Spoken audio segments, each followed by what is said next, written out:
So ముందుగా ప్రసాద్ రావు గారు, producers council president, వారిని వచ్చి మాట్లాడవలసిందిగా రిక్వెస్ట్ చేస్తున్నాము. నిన్న ఆ వార్త వినగానే ఇమీడియట్గా మేము నిర్మాతలం, అలాగే ఫెడరేషన్ వాళ్ళం అందరం కూడా వెళ్ళి వారి పార్థివ దేహాన్ని దర్శించుకుని నమస్కరించుకుని వారికి ప్రణమిల్లి రావడం జరిగింది. ఇది ఒక తెలుగు టీవీ పరిశ్రమ మొత్తానికి కూడా విషాద వార్త. నా ఒక్కరికో మీ ఒక్కరికో కాదు, పూర్తి టీవీ పరిశ్రమ అంతా కూడా విషాద యోగంలో మునిగిపోయినటువంటి స్థితి. వారిని కోల్పోవడం అనేది అసలు ఊహించలేదు ఎవరు. సాధారణంగా వయసు అయిపోయిన వాళ్ళని చాలామందిని ఇవాళ రేపు అన్నట్లుగా మనం ఊహిస్తుంటాం. కానీ రామోజీరావు గారి విషయంలో అసలు ఎవరికి కూడా అలాంటి ఆలోచన రాలేదు. అందువల్ల ఒక షాక్. నేను ఉదయం 6:30 అనుకుంటా ఆ వార్త తెలియగానే ఎవరికి చెప్పినా కూడా షాక్ అయ్యారు, మ్రాన్పడిపోయారు.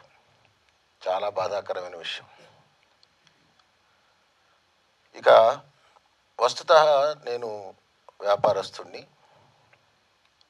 ఒక నిబద్ధత, నిజాయితీలే నిజమైన వ్యాపార లక్షణాలు అని నమ్మినవాడిని. 1986 నుంచి ప్రత్యక్షంగానో పరోక్షంగానో వ్యాపార రంగంలో ఉన్నాను. నాకు మొట్టమొదట రామోజీరావు గారు, అప్పటికే ఆయన వ్యాపార రంగంలోనూ మీడియా రంగంలోనూ ధృవతారగా వెలుగొందుతున్నటువంటి స్థితి. ఆయన గురించి వినడమే కానీ ప్రత్యక్షంగా లేదా ఆయన గురించి తెలుసుకోవడం అనేది అప్పటికి జరగలేదు. మొట్టమొదటిసారిగా 1989లో మేము పనిచేస్తున్నటువంటి ఒక వ్యాపార సంస్థ యొక్క హైదరాబాద్ బ్రాంచీని ప్రారంభించారు ఆయన. అప్పటికే ఆయన చాలా క్రెడిబిలిటీ, సొసైటీలో ఆంధ్రప్రదేశ్లో చాలా క్రెడిబిలిటీ ఉన్న వ్యక్తి. ఆయన చేతుల మీదుగా ప్రారంభించినందుకు ఆ సంస్థ విపరీతంగా అభివృద్ధి చెందింది. ఆ తర్వాత ఒకసారి వైజాగ్లో డాల్ఫిన్ హోటల్లో ఆయన స్పీచ్ వినడం జరిగింది. అప్పటి నుంచి ఆయన గురించి తెలుసుకోవడం మొదలెట్లా. నేను తెలుసుకున్నంత మేర తెలుసుకుంటూ ఉంటే ఎప్పటికప్పుడు ఆశ్చర్యపోవడం, స్ఫూర్తి పొందడం, ఒక ఇన్స్పిరేషన్గా ఆయన మాకు ఆ రోజు నుంచి 1989 నుంచి నాకు ఒక ఇన్స్పిరేషన్గా మిగిలిపోయారు శ్రీ రామోజీరావు గారు. నేను ఎప్పుడు అనుకునేవాడిని, ఇది మామూలుగా మన ఇంట్లో ఒక మెయిడ్ని, ఒక డ్రైవర్ని మనం ఆర్గనైజ్ చేసుకోవడానికి నాన్న తిప్పలు పడుతుంటాం. అలాంటిది ఈయన ఒక్కడిగా ఇన్ని సంస్థల్ని, ఇన్ని వ్యవస్థల్ని, ఇంతమంది ఉద్యోగుల్ని, మరి ఇన్ని లక్షల మంది ఉద్యోగుల్ని, వీళ్ళందరినీ కూడా ఎలాగా ఆర్గనైజ్ చేయగలుగుతున్నాడు అని ఎప్పుడు ఆశ్చర్యపోతుండేవాళ్ళం. నాకు బాగా గుర్తు, మేము వ్యాపార రంగంలో ఎదుగుతున్న క్రమంలో ఎప్పటికప్పుడు ఆయన క్రెడిబిలిటీ గురించి, ఆయన మేనేజీరియల్ క్యాపబిలిటీస్ గురించి, ఆయన ఆర్గనైజేషనల్ ఎబిలిటీస్ గురించి కథలుగా చెప్పుకొని మేము ఇన్స్పైర్ అవుతుండేవాళ్ళం. అంతటి మహానుభావుడు ఆయన. He was bigger than a legend.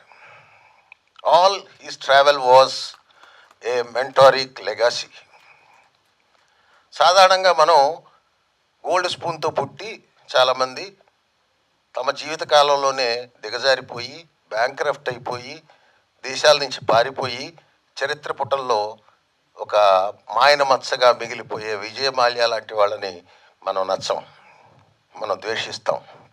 అదే జీరో నుంచి ప్రారంభించి ఒకటి తర్వాత జీరోలను కలుపుకుంటూ పోతూ ఎదుగుతూ ఒదిగి వినమ్రంగా, విధేయంగా ఒక చరిత్ర సృష్టించే రామోజీరావు గారు లాంటి వాళ్ళు చరిత్రలో నిలిచిపోతారు, మహానుభావులు అవుతారు, మనందరికీ స్ఫూర్తిదాయకం అవుతారు. ఒక్కడుగా ఒక సామాన్య వ్యక్తిగా ప్రారంభించి ఒకడు 100,000 వేలు లక్షలై ఇవాళ కొన్ని లక్షల మందికి జీవనోపాధిని, జీవితాన్ని నిర్మించి ఇచ్చినటువంటి మహానుభావుడు ఆయన. వారికి ఇవాళ ఈ లక్షల మంది తింటున్న ప్రతి మెతుకు మీద ఆయన పేరు లిఖించబడి ఉంటుంది. వీళ్ళందరూ కూడా, మనం అందరం కూడా ఆయన కృతజ్ఞతలుగా ఉండి ఉంటాం జీవితాంతం. ఆయన ఇచ్చినటువంటి ఉద్యోగాలు ఇవాళ కొన్ని రాష్ట్ర ప్రభుత్వాలు కూడా ఇవ్వలేకపోతున్నాయి, అన్ని లక్షల ఉద్యోగాలు. మొన్నే చదివాను నేను, ఒక రాష్ట్ర ప్రభుత్వం వాళ్ళ 5 సంవత్సరాల పరిపాలనా కాలంలో ఏర్పరిచిన ఉద్యోగాలు మొత్తం కలిపితే 32,000 మరి ఈయన ఒక్కడే కొన్ని లక్షల ఉద్యోగాలు, ప్రత్యక్షంగా కొన్ని లక్షల ఉద్యోగాలు, పరోక్షంగా అంతగా 10 రెట్లు ఉద్యోగాల్ని కల్పించగలిగిన ఒక వ్యవస్థను సృష్టించాడు ఈ మహానుభావుడు. అదొక్కటే కాదు, కొన్ని రాష్ట్ర ప్రభుత్వాల్ని నిర్మించాడు, కొన్ని ప్రభుత్వాల్ని గెలిపించాడు, అలాగే ఇటీవల కొన్ని అరాచక ప్రభుత్వాల్ని కూల్చాడు. He was a real king maker. ఒక రాక్షసుడి హెరాస్మెంట్ కనుక లేకపోయి ఉంటే ఆయన ఇంకా కొన్నాళ్ళు మన ముందు ఉండేవాడేమో, మన మధ్యలో ఉండేవాడేమో అనేది నాకు అనిపిస్తూ ఉంది. ఏదైనా ఆయన మన మధ్య లేకపోవచ్చు, కానీ ఆయన ఏర్పరిచినటువంటి విలువలు, ఆయన ఏర్పరిచిపోయిన ల్యాండ్ మార్క్స్, ఆయన ఏర్పరిచిపోయినటువంటి కొన్ని మజిలీలు ఒక చరిత్రగా మనలో మిగిలిపోతాయి.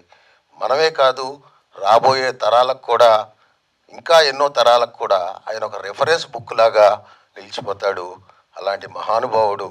ఆయనకు మన ఎన్ని అశ్రుధారాలతో తర్పణం చేసిన తనివి తీరిన చరిత్ర ఆయనది. ఒకే ఒక్కటి, ఆయన జీవించి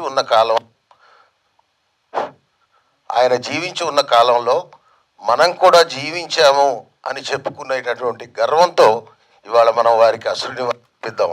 సెలవు.